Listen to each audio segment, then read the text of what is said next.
কি এবার তুমি আর দিকে অঙ্গুরি সাইরিছো কি? আয়ান্নারে মন ভরি চাইতে আছে।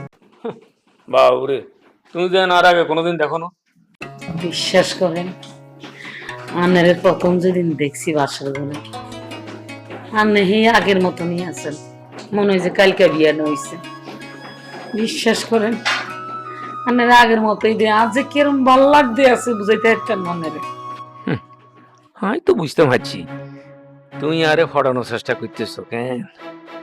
শোনো, তুমি চলো ডালে ডালে আর আমি চলি ফাতায় ফাতায়।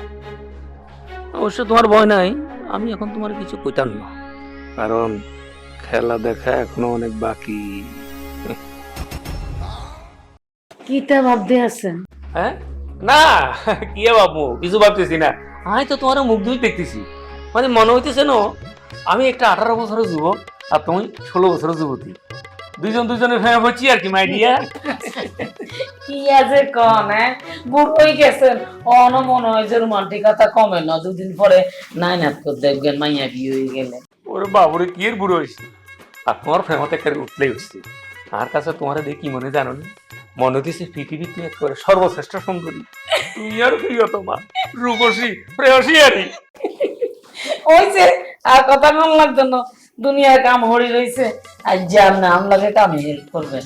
আই রাইন্দু আমরা কিন্তু কাটি কেটে দিবেন, বিদেশে রাঁধুন না। হ্যাঁ করছি না, আচ্ছা ঠিক আছে, কোনো অসুবিধা না, যে তোমার হেল্প করবো। ও একটা কথা বলতে তো ভুলে গেছি, ওই দারুণ্য আছে না, এত লোক তো আমি কথা বলছি, তুমি যে কথাটা আমার বললে না, ওই যে বাড়িওয়ালা খোলা সম্রাটের কথা বলছো না, এটা তো আসলে সত্য কথা। এই জন্য তোমাকে ধন্যবাদ।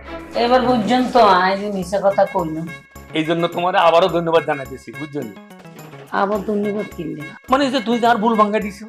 আচ্ছা হইছে, ওনার এত কথা কইেন না, ওনার বেডরুমে চলেন, আই আজগা সারাদিন আন্নের দিকে চাই থাকুম। আরে কত বছর পর দেখছি, বুকের মধ্যে মাথা রাখি খালি স্বপ্ন দেখতুম। আরে আসাম আরে হইছে, মাইয়া ঘরে আছে তো। আচ্ছা ঠিক আছে, অসুবিধা নাই। আচ্ছা তাইলে হারা দিন হারা রায় ওই রুমের মধ্যে আমি তোমার চোখের দিকে তাকাই থাকবো কেন? আন্নার চোখগুলো সুন্দর কিনলে। এই বাড়িতে তোমার মা আর তোমার শাশুড়ি মা যা শুরু করেছে, এখানে তোমার স্বাভাবিক থাকাটাই মুশকিল। এখন তুমি কার পক্ষ নেবে, তোমার মায়ের নাকি তোমার প্রাণের চেয়ে প্রিয় শাশুড়ি মায়ের?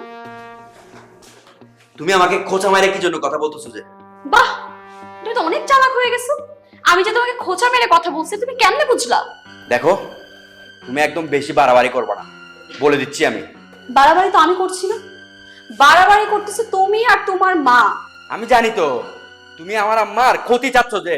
কেন চাইবো না, অবশ্যই চাইবো, কিন্তু তোমরা তো কখনোই চাওনি যে আমি সুখে থাকি। তোমরা যদি চাইতে যে আমি সুখে থাকি তাহলে তো কখনোই দ্বিতীয় বিয়ে করতে না, আর আমাকে স্ত্রীর মর্যাদা থেকে দূরে সরিয়ে দিতে না। তোমাকে স্ত্রীর মর্যাদা থেকে বঞ্চিত করে আমি যে ভুল করি নাই সেটা এখন টের পাচ্ছি আমি। তোমার মতো স্ত্রী থাকলে জামাইয়ের কখনো ভালো হবে না।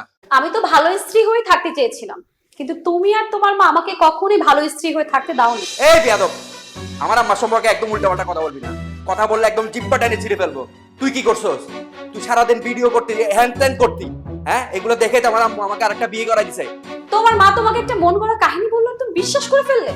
আরে তোমার মা তো আমাকে তার পচা ক্রিমের প্রমোট করার জন্য বলছিল, যেটা আমি করিনি, আর সেটাই এই প্রতিশোধ নেওয়ার জন্য তোমাকে আরেকটা বিবাহ করাইছে।